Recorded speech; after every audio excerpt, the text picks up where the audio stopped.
following this event through a live stream, as well as many international viewers who will be following the video feed that can be found live on the startpage.com website.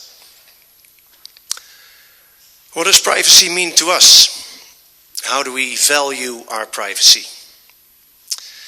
When Edward Snowden found out about mass surveillance and mass spying, he felt he had no choice. He felt the only thing he could do, he needed to inform the people about it. He valued our privacy so much that he was willing to give up his own comfortable life as well as his freedom for it. And that's why we feel that he is our true privacy hero. You can imagine that when Mr. Snowden accepted our invitation from Startpage to be present here tonight, that we were both thrilled and really honored. I hope that both the movie and the discussion that will take place later on will add to our awareness about what the privacy challenges are in these modern times. I also hope that it will inspire us to actively defend our values and rights. I wish you all a very exciting evening tonight, and now I'd like to introduce you to the moderator of the evening, an excellent journalist and a well-known television broadcaster, Mr. Roderick Velo. Thank you.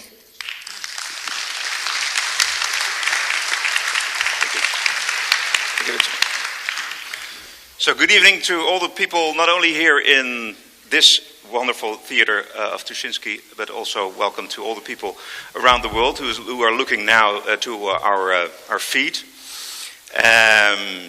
And we're very happy that everybody watches. We're going to talk to Mr. Snowden, and I hope that Mr. Snowden is already there. Mr. Snowden, are you there? Edward Snowden. Can you hear me now?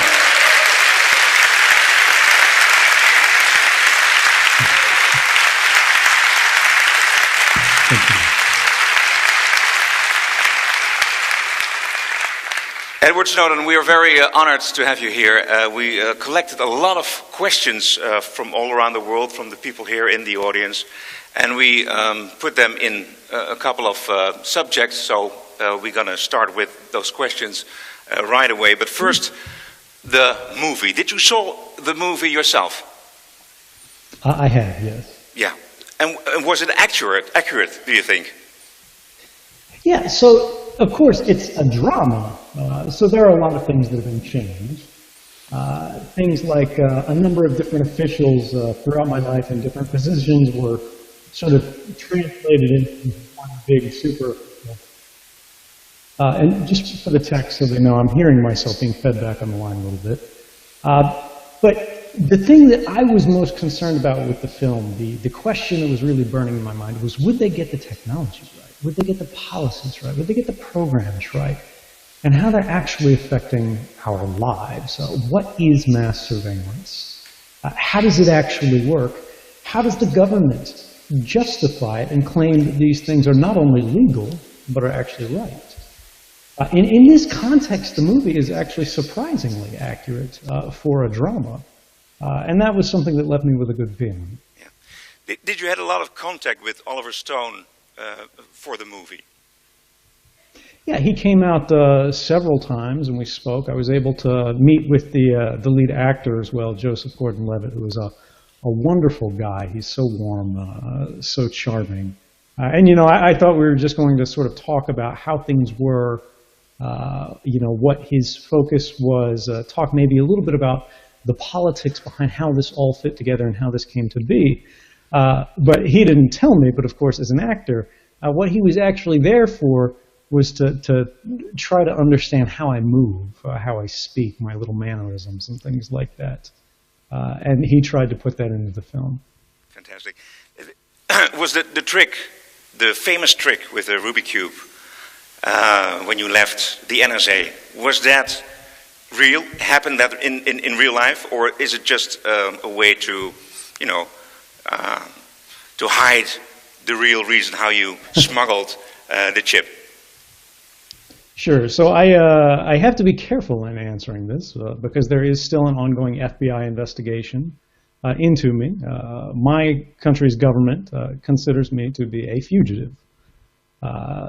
So I'll say this carefully, but what Oliver Stone has said previously is that this is a device for the film because no one knows what really happened. But what I can say about in real life is I did give, prior to leaving Hawaii, everyone in my office a gift of a Rubik's Cube. So there are many, many Rubik's Cubes going in and coming out of these offices past the guards all the time. And that's about as far as I can go. On this way, like this. Yeah, well, yeah, the security wasn't quite so hardcore as they show in the film, but yeah, people did carry cubes. Okay. Of course, we're going to ask you some questions about the new president-elect, Donald Trump. And the first question is from someone you probably absolutely know. It's Phil Zimmerman. He's the inventor of the encrypted email. Phil, can you come on the stage?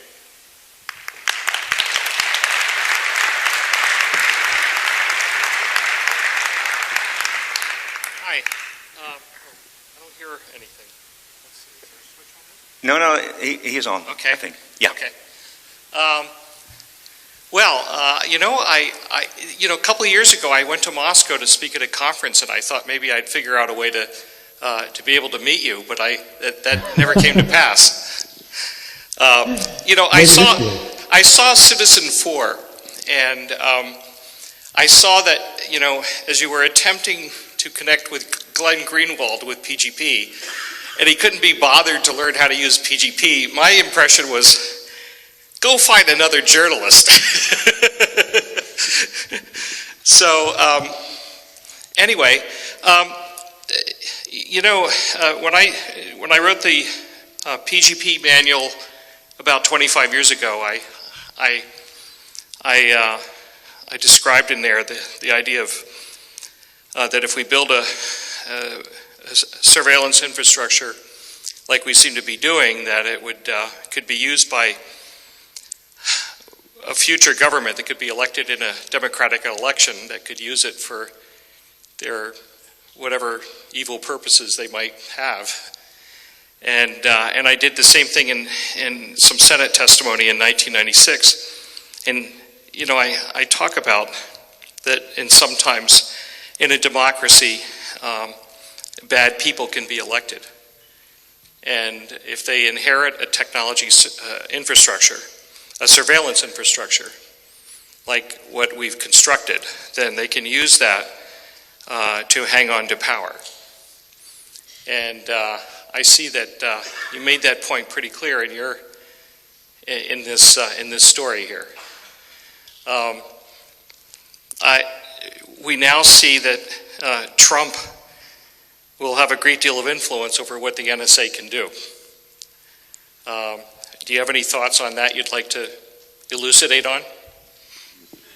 Yeah, so there's a number of things. First off, for people in the audience who may not be so familiar with Mr. Zimmerman's work, PGP is one of the original encryption schemes for email that I used in my original contact with the journalists. It's fair to say that the NSA revelations could not have happened in the way they did in 2013 without this man's work. So I have to say thank you very much for everything you've done, not just for myself, but for the world. But going on to the broader question here, I try not to look at this as a question of a single election or a single president or even a single government, right? Because we see these things, these threats coming across borders. We see the same thing happening in Russia. They've got this new surveillance law called the Yarovaya package. Russians call it the Big Brother law. In China, on the day of the election, the news was talking about how the Chinese had just passed a new mass surveillance law, and they got away with practically no criticism from the international community because they were clever enough to say that they had modeled it on the United States' own surveillance laws. And because our last two presidential administrations had been saying that these powers were so necessary, they were so valuable, and they didn't hurt anybody, now suddenly they can't criticize these other governments for doing the same thing. But this is a problem. Because even if you think, all right, well, you know, we want government to have authority and powers to be able to perform its legitimate tasks of securing the nation, of protecting our communities, of investigating crimes, right? But how is this done, and where do they depart from this model? When do they start creating exceptions to what we have in the United States, our Fourth Amendment, which is an individual's right to privacy, where they say the government can't interfere in your communications, they can't arbitrarily investigate your home or take your letters or your emails, either collecting them or reading them, without going to a court and getting a warrant. But we have to recognize that even that barrier, the warrant requirement, the involvement of courts, doesn't mean the same thing in every country. If you say, well, mass surveillance is fine as long as the court's involved, Kim Jong-un in North Korea will go, oh, this is fabulous, because you know what? I have courts too. And they'll be happy to sign anything I put in front of them. And this is really something that we need to remember, is we are never farther than a single election away from a change in government, from a change in policy, from a change in the way the powers that we have constructed into a system are used. And so what we need to start thinking about now is not how do we defend against a President Donald Trump, but how do we defend the rights of everyone, everywhere, without regard to jurisdictions, without regard to the borders. We have this tremendous fabric of technology that we've enveloped the earth with. This internet that creates bonds of fraternity between people who don't even share the same language. But this fabric of communications that was intended to empower citizens and individuals of communities and families is increasingly being used to disempower them. Internet service providers, phone companies, governments, and other corporations are beginning to spy on these things. They're lifting up that fabric to look at the lives underneath, whether it is for the purpose of profit, or whether it's for the purpose of power, or whether it's for, in some cases, legitimate purposes. But we have to think for ourselves, what if we start weaving this fabric in a slightly different way? What if we start changing that dynamic mechanism that we face in the status quo today, which means when you pick up your phone and you make a call to your mother, your sister, your husband, your wife, that call is transiting that global network electronically naked. Anybody can look at it, anybody can listen to it, anybody can read it. What if we change that so that it's protected by default? Every communication, every transaction you engage with is protected. And you don't have to take some activity. You don't have to teach a journalist how to use this sophisticated encryption program, even if it is 20 years old, and you hope that people should be able to get to use it at this point. Instead, we made this fabric work not just for Americans, not just for people in the Netherlands, but for the whole world. If suddenly we could not just support the human rights of people in Germany, France, Brazil, Iran, Russia, China, and America, we could enforce them. We could guarantee them through our technology. And I think this election reminds us that that capability is within our reach today. And we have not just the right to try, but the duty. You know, I've devoted my career to trying to create that capability. End-to-end secure telephony is what I've been focused on in the last 12 years or so. I had the impression that you might have used something that I made for that too.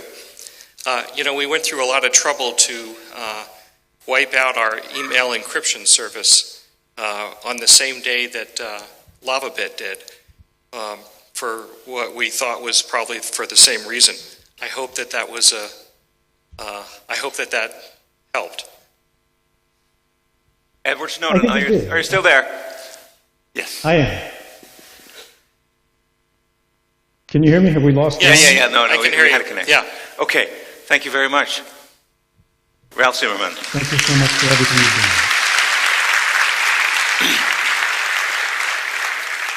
I think we like to see Edward Snowden all the time, don't you? There he is. Edward Snowden, one more question about the president-elect, the elections. Did you follow the elections? I did. I think everybody in the world did. Yeah. So, is the outcome better or worse for your case? You know, for me, I try to focus on the issues that matter the most here. And while I obviously care about what happens to me, I am the least important part of any of this. This is not about me. This is about us. And when I see these changes in government, where we see these candidates who are extremely authoritarian, they believe that if we have the power to do something, we should do something. We stop thinking about wrong or right. We stop thinking about should or should not. And instead we focus strictly on can or cannot. These, I think, are civic dangers to everyone. And these are the things that we have to focus the most on resisting, not individual cases, but broad social cases. And this is the thing that I think we begin to forget when we focus too much on a single candidate. The current president of the United States, President Barack Obama, campaigned on a platform of ending mass surveillance in the United States. He said no more warrantless wiretapping. He said he would investigate and end criminal activities that occurred under the prior administration, in the Bush era. We're talking about torture. We're talking about extrajudicial killings. And we all put a lot of hope in him because of this. Not just people in my country, not just myself, but people in Europe and elsewhere around the world. It was a moment where we believed that because the right person got into office, everything would change. But unfortunately, once he took that office, we saw that he didn't actually fulfill those campaign promises. Guantanamo Bay, the secret prison in Cuba, which he had promised to close on the first day of his presidency, is still open and likely will be on the last day of his presidency. He embraced the policies of mass surveillance, extended them, and entrenched them. And this isn't to criticize this president particularly. This is not to say Obama is what we should be worried about. This is to talk about a broader point, which is we should be cautious about putting too much faith or fear in the work of elected officials. At the end of the day, this is just a president. If we want to build or live or enjoy the fruits of a better world, if we want to make sure that the rights that we have encoded into our laws are actually reliable, that we live with them and pass them to our children, this will never be the work of politicians. This can only be the work of the people, of the population, because politicians do not simply do what they think is best. They do what they think people want to hear. They do what they think will gain them support. And ultimately, if we want to see a change, we must force it through ourselves. If we want to have a better world, we can't hope for an Obama, and we should not fear a Donald Trump. Rather, we should build it ourselves.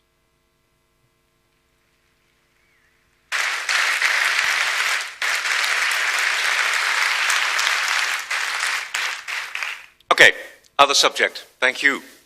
A question out of the many questions we got about U.S. companies. U.S. laws, like the Patriot Act, require U.S. businesses to cooperate with government surveillance. Can we trust U.S. corporations with sensitive information like our email? Or should we prefer non-U.S. companies? I'm not sure if this is a serious question. It is. But I'll answer it as if it were. We have seen real problems with that. There was quite recently, in the wake of June 2013, President Obama going throughout Europe and saying, these newspaper stories that you've heard about all the spying, they're not very well understood. It doesn't mean what you think. The NSA isn't simply rifling through your emails. Mass surveillance doesn't really exist. These are targeted programs. We're only looking for specific people. And yet, only the beginning of last month, October of 2016, we found that one of the largest email service providers in the United States had secretly gone beyond what the law required, and the law does require a lot of these companies, to scan on behalf of the U.S. intelligence community the emails of all of their customers as they come or go for particular pieces of information that were provided by U.S. spy agencies. Now, the question that you should be asking yourself is not, should I trust U.S. companies, which it's clear, unfortunately in many cases, they can't be trusted. But can you trust your own? Are countries in the Netherlands any better? Are companies in Germany better? And unfortunately, we see a march of these kind of laws sweeping across Europe right now and more broadly the world. The United Kingdom is in the midst of passing the most extreme surveillance measure in the history of any Western society right now, called the Investigatory Powers Bill, which legitimizes and entrenches mass surveillance in a way that would be unacceptable even in the United States, where we've grown quite comfortable with many of these programs. The Netherlands has similar policies. Norway is debating one right now. Germany claimed to pass a reform package quite recently that actually wasn't a reform package. Instead, it legitimized some of the unlawful programs that occurred before. And what we need to start thinking about is, rather than can we trust any company generally, can we start finding specific, particularized companies that can be trusted? Can we look to business models and business practices of particular institutions, corporations that see you as their primary customer, as seeing you as the one to which they owe the greatest loyalty, rather than to some government, whether it's your own or some foreign government or any other place? And can they prove that this is a relationship that you should trust through their application of technology? I'll simplify this just by demonstrating what I mean in a simpler way. In the midst of that same Yahoo case, we saw there was another telecommunications provider in the United States. This is also October, around the same day. This is an app called Signal, used for sending text messages on your phone or making calls that are encrypted, that are protected, that are electronically clothed. They're armored, like we discussed earlier, as they transit the hostile internet. And the FBI used these laws to go after this company. But rather than doing what Yahoo did and simply giving the government far more than what they asked for, they went to the American Civil Liberties Union, the largest civil rights organization in the United States, and they said, what can we do? And the ACLU said, well, you have to help the government as the law requires, but only what the law requires. And Signal said, well, can we fight this gag order? That meant we couldn't tell our customers what was going on. We couldn't tell the public how the government was trying to use our service for the purposes of gathering secret intelligence. And they won. And when they revealed what they actually turned over to the government, it was only this. These black bars are the entirety of the information that they turned over, which are only the phone numbers of the accounts that had been registered with the service, which the government already had. Because the government was saying, hey, pull all the records you have on this phone number. And they said, all right, here are all the records that we kept. And the only information they had was when the account was created and the last time it was connected. Because this company, Signal, this app provider, they weren't spying on their customers. That was not their business model. They weren't collecting records that they could then be forced to turn over. This is very similar to previous times in history when companies had collected a lot of information, but then there were changes, more militarized societies that came over, and then they had to hand over these vast databases of information that were used for the purposes of persecution. We should never enter that kind of world again. And the best way to defend against it is to make sure that you do not collect information as a business that you do not need. how do you think the awareness of the public is growing or fading already since 2013, since your actions? Yeah, I mean, it's natural for these things to sort of fade. People don't remember exactly what happened. Many people didn't see the original stories at all. When we go through the kind of things that were demonstrated in 2013, many of you have probably heard of the PRISM program. You've seen it in the film. You know the largest internet companies in the world voluntarily joined this program. You may have also heard about upstream communications, where rather than going to the internet companies themselves, they went to the phone companies. They went to sort of these fiber optic networks that tie the European continent to the American continent, and instead just listened to everything. But you might not have heard of other programs where the NSA was spying on the pornography viewing habits of individuals that they considered to have radical political beliefs. These were Islamists, to be fair, but these were individuals that the NSA's own top secret documents said they did not suspect of violence, and they did not suspect to be actually tied to terrorist activity. They just didn't like their politics. The United Kingdom was collecting images from people's webcams. If you happened to use Yahoo Messenger some years ago when that was a popular thing, the camera that was in your bedroom, they were collecting an image from every 5 minutes, and they were storing it permanently. In Australia, the same infrastructure that the United States government had built, the technology that we had developed and shared, they were using to identify the sources of journalists who had written reports that they considered critical. Programs that had been justified on the basis of national security, that they said were going to be used strictly for counterterrorism purposes, had instead been used to target U.S. lawyers, which is actually a violation of law. And not because they thought these lawyers had some special intelligence that would save lives, but rather because they were negotiating a trade deal with Indonesia over the price of shrimp and clove cigarettes. These things will fade, but there is one thing that we should remember. When we look at the investigation into the effectiveness of these programs, the U.S. government's own staff, right? These are not sort of liberal reformers. These are not people who want to see an open society. This board was comprised of individuals such as the former deputy director of the Central Intelligence Agency, Michael Morrell. And they found that this kind of mass surveillance that had been justified on the basis of countering terrorism had actually never been useful in that context. It had never stopped a single terrorist plot. And it had never made, and this is the government's words, a quote, a concrete difference in the outcome of any terrorism investigation. These programs were never about terrorism.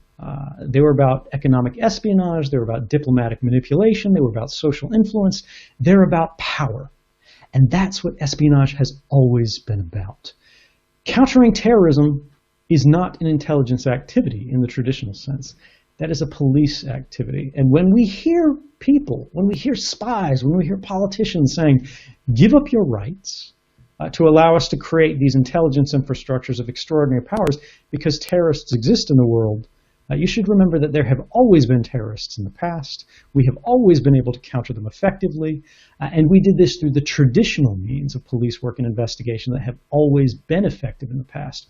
Why are we proposing to throw away all of the rights that people fought and died to establish over centuries of human civilization for programs that even the U.S. government says were never effective? Okay.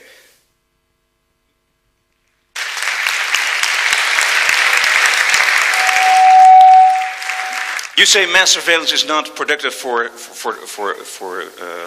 attacking terrorist attacks. But intelligence services need some information, a lot of information, to protect the people, they say, and we believe.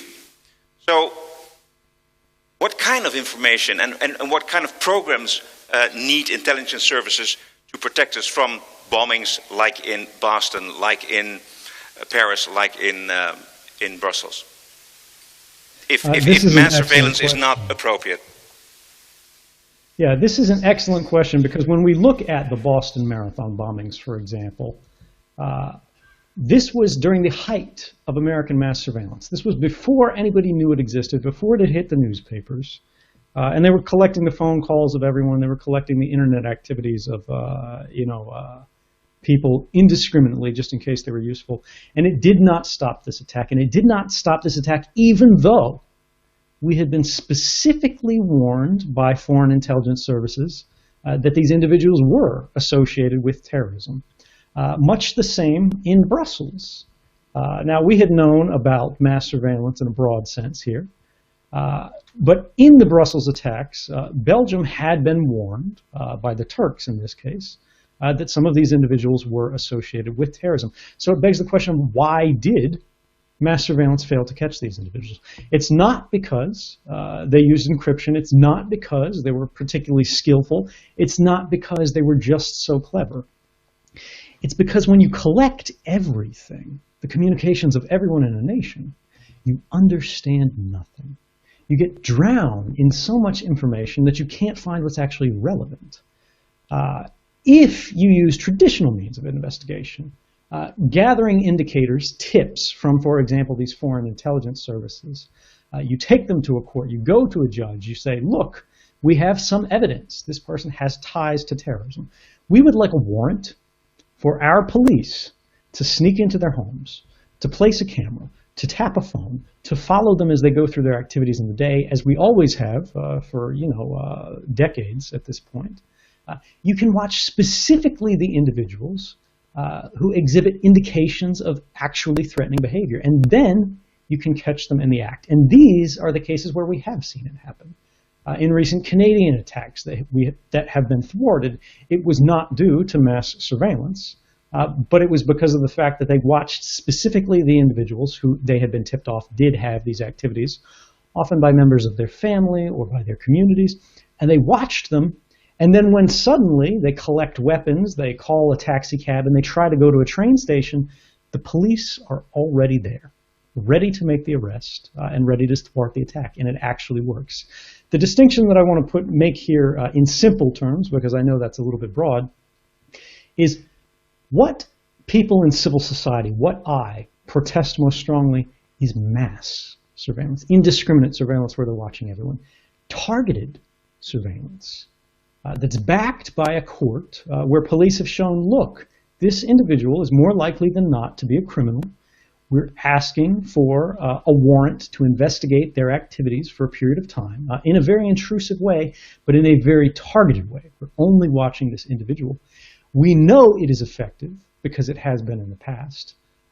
And we know that this is the least intrusive means of achieving these investigative goals without destroying the rights of everyone else in a free society. So, yeah. So you say mass surveillance isn't necessary for counter-terror attacks? That's correct, but let's presume it were. Let's presume it were effective. Would we want it anyway? The challenge here is if we create a government that is so powerful, a structure that is so omniscient, it knows everything that everyone's doing at every time, it can enforce the law perfectly. No one can steal a loaf of bread, no one can speed, no one can commit a terrorist act, no one can murder. A lot of people would say that's fabulous, it's the end of crime, and it's true. But that may not be as unmitigated a good as it seems at first glance. Because when we think about social progress, when we think about the advance of human rights, when we think about the abolition of slavery, when we think about marriage equality, when we think about the prohibition of drugs or certain kinds of alcohol in the past, prohibition of certain types of religious worship, all of these movements were criminal activities in the beginning. Even if it's the enfranchisement of women, allowing them to vote. If government simply says the laws on the books can be enforced, and they will be enforced, and we will use the full extent of our powers to ensure that is the case, what they're doing is they're halting progress at this moment in time and saying we have gone far enough, And no one can transgress against the status quo, even for a good reason. No one can organize to change the law if to do so, they have to love someone in a way that's not approved. They have to worship in a way that's not popular. They have to do any activity that has not been explicitly authorized in advance by the government. I do not see that as a bright future. In fact, I see it as a very dark one.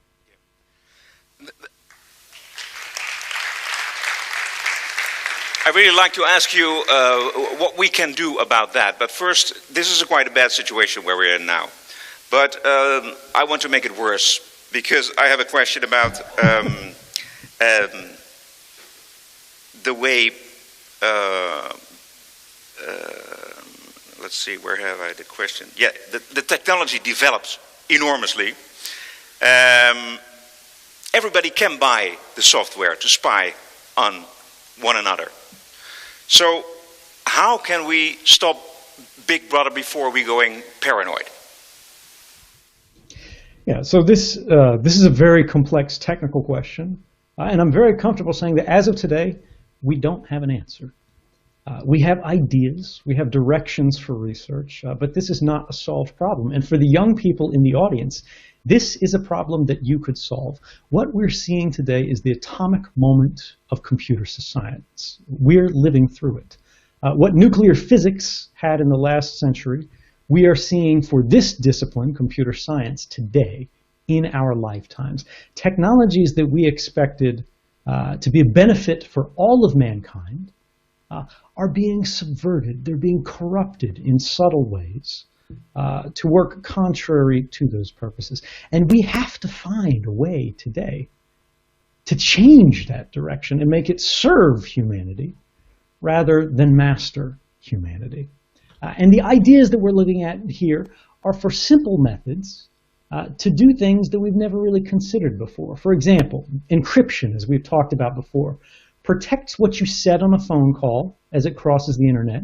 It protects what was written in a text message. It protects your picture so no one can see it if you share a photograph with someone. But it does not disguise the fact that you sent a photograph or made a phone call or made a purchase or visited a website or necessarily bought this book from a bookseller online. And these things on their own can be very dangerous. These types of activities are called metadata, right? And these communications, or these records about your activity, even encrypted communications, are private activity records, right? But they have no meaningful legal protections today. So even governments in countries that aren't so bad about mass surveillance, even in the Netherlands, for example, the metadata of your activities can often be collected even without the involvement of a court. And this means you can create perfect records of private lives without ever reading what was actually said in the message. The way to change this is we have to find ways to protect not only the content of the communication in that text message or phone call, but to disguise the fact that the communication ever happened at all. The fact that this phone called this phone should be invisible to the vast majority. Happen one day? Is there a technical possibility there is, perhaps, or not? We have seen methods of disguising this already. There's what's called the Tor protocol, which is a method of what's called a mixed routing network. It's not perfect, and in fact, it cannot protect against the full cooperation of all of these governments on Earth because they can just trade the different parts they see. But what it does is instead of sending your communications from here to here, this computer to this computer, it sort of bounces them around the world in a lot of jurisdictions. So you can't see the direct relationship. But this is very crude. This is like inventing the very first wheel, which is kind of a rock that sort of rolls, but not in a very effective manner. But as we refine these capabilities, as we look for more models of achieving the same ends, it is perhaps possible. And the easiest way to illustrate this is the way that radio frequency broadcasts work. For example, if you think of the prior generation, or as you listen to music in your car, there's a tower somewhere that's sending communications, and anyone can hear them, but there's no record of who is actually listening, who actually received the signal. That's not to say this is an effective means for resolving our problems today in this context, but there are many things that we thought impossible problems in the past. But eventually, through dedication, by pursuing the problem, and by recognizing that these things matter, we found solutions. Can you name 3 very practical things how we all can protect ourselves today for spying, by other people, other corporations, governments? Certainly. The first thing would be careful about what you share with large service providers. When you're talking about Google, when you're talking about Facebook, everything you type in that Google prompt is being stored and saved forever. They're not asking you if you want that, they're just doing that. There are alternatives like StartPage and other providers that don't store that information. There are social networks that are not Facebook. Edward Snowden, you say don't use Google? You say that? I say if you can avoid these things, right? This is all a case for you. You have to decide for yourself what the level of convenience versus threat truly is. But the idea here is you want to control what kind of records are being created and stored about your activities. But more broadly here, we don't want to get into a point-by-point of doing this, doing that, using this service, not using that service. You want to talk about broad technological capabilities. The first thing you can do is encrypt your devices. If you have a newer iPhone, it's already happening invisibly. If you're using an Android phone, you can go into the settings and encrypt your phone. So if it's lost, a criminal can't just open it and read everything. Use two-factor authentication. We've seen recent hacks about the election in the United States and other things like that, where someone will send you an email that appears that it comes from Google. It looks identical. So you click it, you type in your password, and now someone else has gained access to your account.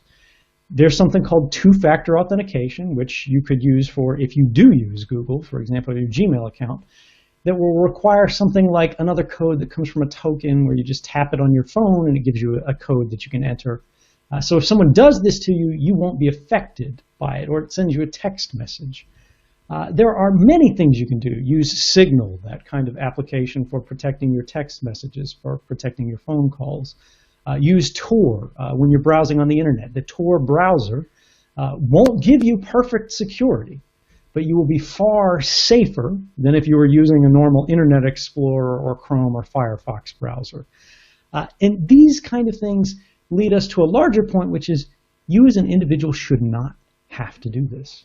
You should not have to make these decisions. You should not have to study to be safe using the devices that you rely upon every day. And this means you have to be political.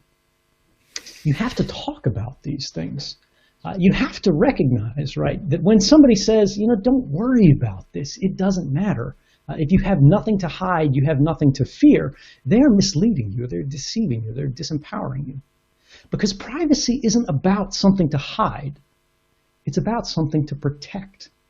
Privacy is the right to the self, right? Privacy is the right to a free mind. Privacy is the foundation of all other rights. Freedom of speech doesn't mean very much if you can't try out in a safe space among friends without the judgment of this external society what it is that you actually think and figure, is this a good idea, is this a bad idea? Freedom of religion, the same thing. You either inherit a religion or you accept it from the state, but you don't know what it is for yourself that you actually believe in and who you want to become unless you have that protected space. And moreover, right, privacy is not intended for the majority. That's not where it derives its value from. Politicians don't need privacy. They're already powerful. They can already defend themselves. The majority can reshape society to their will. They don't need it that much. But minorities, vulnerable populations, people who are a little bit different, people who are a little bit unusual, people who don't fit in, even in a small way, if you disagree with the majority opinion, you are the one that privacy is for. And this is why, when you hear people say things like that, say back, if you argue, if you have nothing to hide, you have nothing to fear. That's no different than saying you don't care about free speech because you have nothing to say. It's an antisocial argument that says it doesn't matter what happens to the rest of society. It doesn't matter what happens to my rights because I'm okay right now. I'm not different. I'm not interesting, and I don't need to be. I'll adapt to whatever the rest of the world wants. And what you're saying is, I don't want freedom. I don't want liberty. I just want to be. And while you might agree with that, I think we can be better. I think we can do more, and I think we should. I think the rights that we inherited are a blessing, something that we should protect and defend and ensure that not just this generation, but every other generation enjoys. That and more.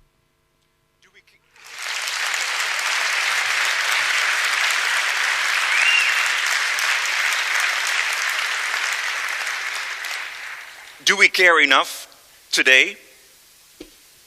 I think we do. I think the fact that we have so many people in this room, I think the fact that we have so many people joining us throughout the internet, I think the fact that we have so many people talking about this election and its implications for the world says that people do care. The difference is many people have been convinced that there's nothing they can do about it. It's not that we don't care, it's that we feel disempowered. It's not that, people think, Donald Trump is the greatest person in the United States.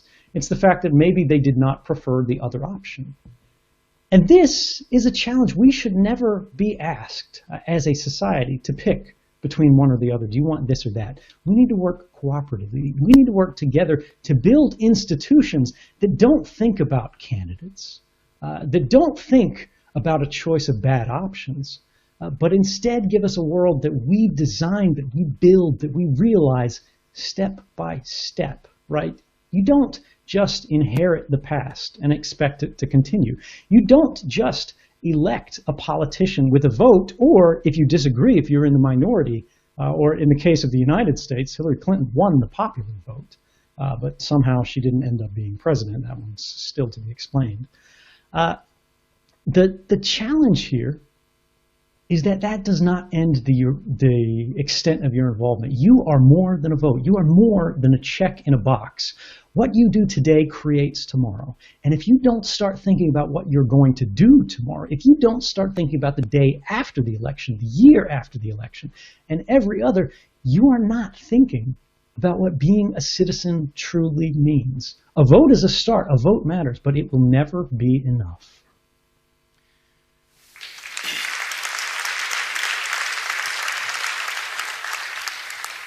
I want to talk a moment about your own privacy and freedom at the moment. You said to BBC Panorama, and you said it...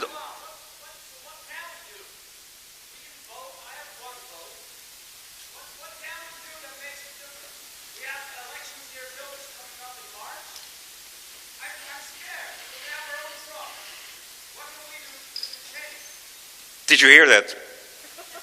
I can't. I'm sorry. Okay. There's no microphone. I explained the question. There was a question out of the room here, and he said, "Well, what can we do? I did vote, and well, it's not enough. What can we do more?" This is a great question. So a lot of people ask this because they think about, a lot of the conversation that's happening politically, particularly in the field of privacy, is an expert conversation. We're being excluded from it, not necessarily through a plan, although that does happen in some circumstances, but because it's too hard, it's too difficult. It takes a lot of study and understanding of obscure technology or arcane mathematics. And then, of course, the politicians don't listen to the experts at all and just do their own thing. How do we ensure we have a say?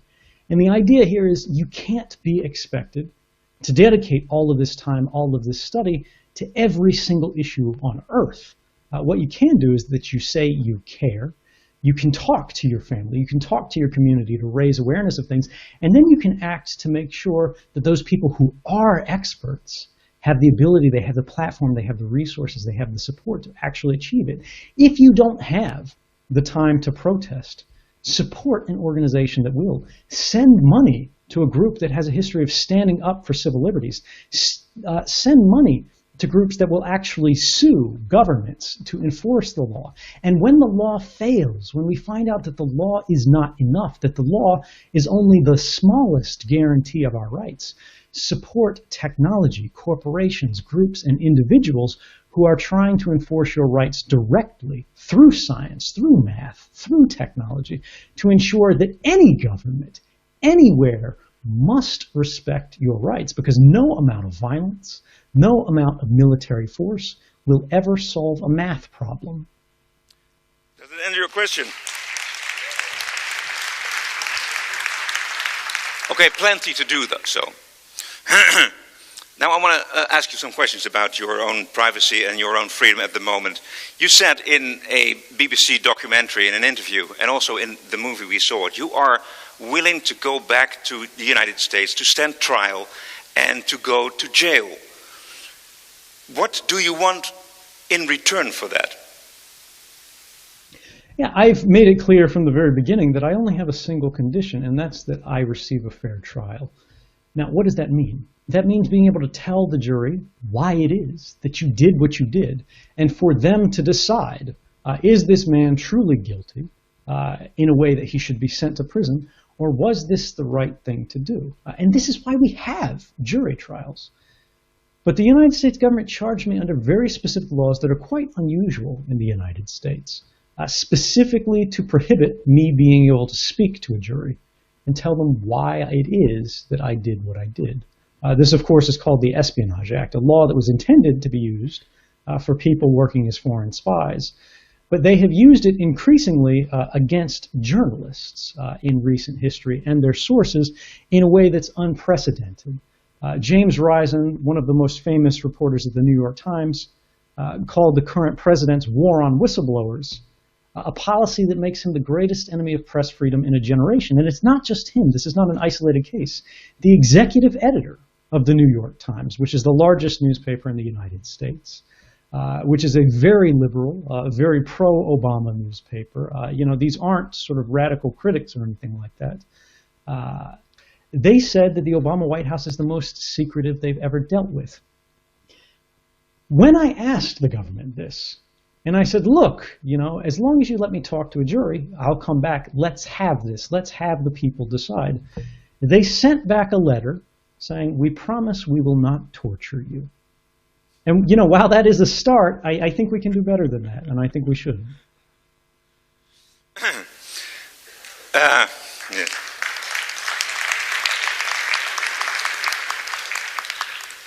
So do you see yourself returning to the United States one day? I certainly hope so. You hope it? Yeah. I mean, it has always been my desire to return to my home. It is my home, right? What I won't do is I won't stand up and serve as a deterrent willingly to scare people away from doing the right thing. If people work in government and they see criminal activities occurring, and they say something about it, that should not itself be a crime. And I want to be clear that this is exactly what happened. Before I came forward 4 months prior, the Supreme Court of the United States was asked by these civil liberties organizations to rule on the lawfulness of these surveillance activities. And they said, it's very interesting, but we can't, because we can't prove that it actually happened, or you can't prove that it happened, and the government said it's a secret. But after I came forward, the same courts found that, in fact, the NSA's activities had broken the law. They had done so for more than a decade. They were likely unconstitutional. The president himself signed reforms into law. The United Nations found that these programs were a violation of human rights. The European Union passed a resolution saying that whistleblowers should be protected from this kind of political persecution. They should not be extradited when they have worked in the public service in good faith to reveal activities of public concern. And the question is there a reason that you think I should not be hopeful? I think despite the challenges that we have in the United States, despite changes in government, despite some of the very concerning statements made by our new president-elect, this is a nation that will strive to get better. This is a dark moment in our nation's history. But it is not the end of history. And if we work together, we can build something better.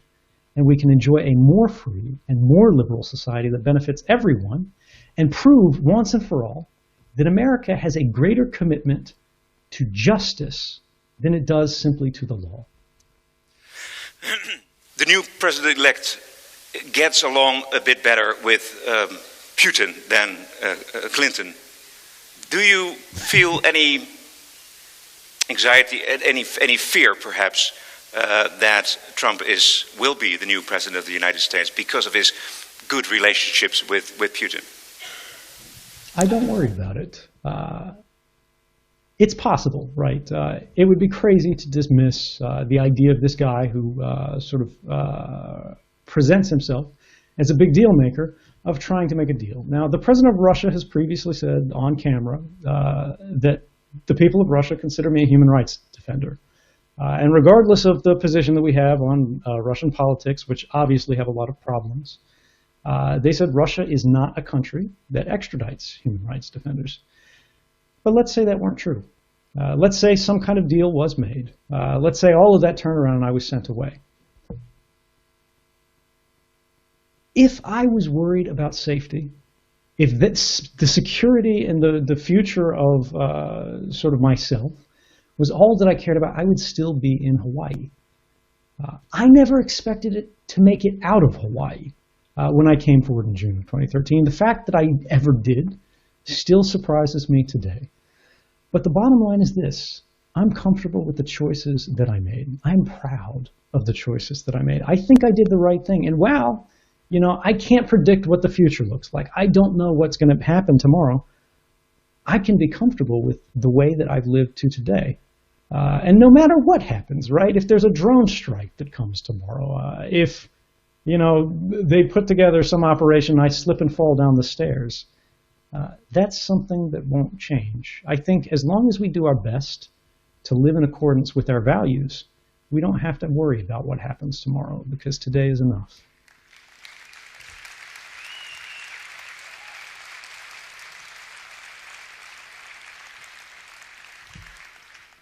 For me, the last question.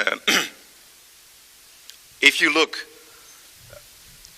to the rest of your life, what do you see? Well, so far it's going pretty well, I've got to say. I actually feel more connected.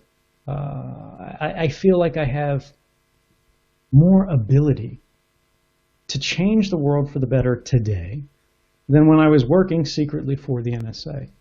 There was a very long time in the intelligence community where I had no questions about my work. I was proud of what I did.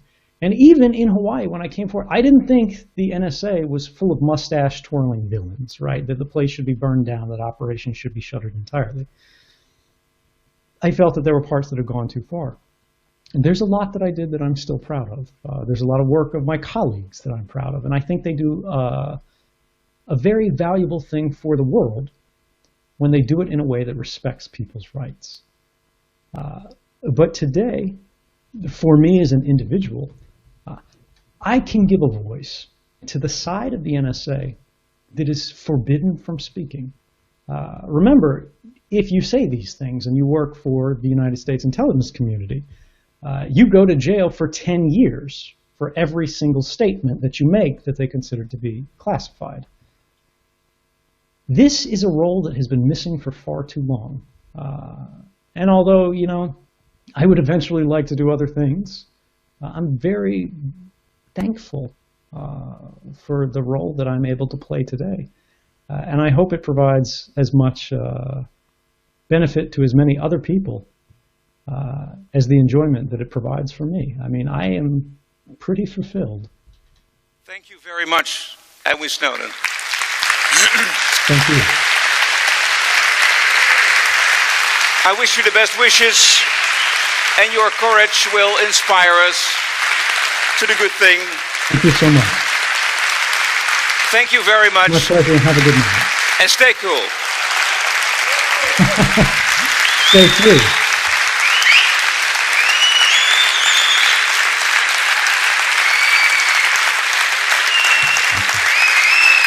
Good night.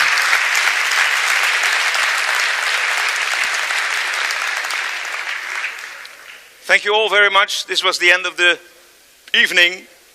On behalf of startpage.com, who made this discussion and this conversation possible, a very good night. Welcome home.